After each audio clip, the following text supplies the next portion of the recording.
Go'zallar, yuzingiz tiniq, tarang bo'lishi uchun hozir sizlarga ajoyib niqob ko'rsatib ketaman. Buning uchun bizga yarimta behi kerak bo'ladi xolos. Yarimta behi bemalol yetadi.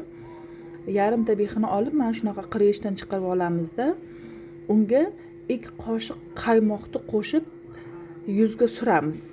30 daqiqadan keyin uni yaxshilab iliq suvda yuvib tashlaymiz.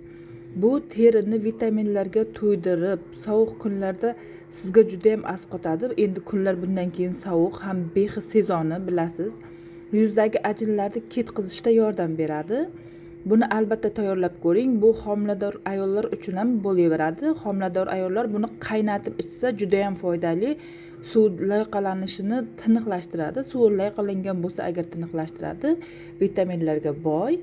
Mana shunaqa qilib aralashtirasizlar. Bu tayyor niqob. Buni yuzingizga surasiz. Ayniqsa quruq yuzlar uchun juda ham yaxshi. Foydali. Yuzingizni tiniq, tarang qilib ajinlaringizni yo'qotadi. Azizlarim, mana tamom tayyor bo'ldi maskamiz.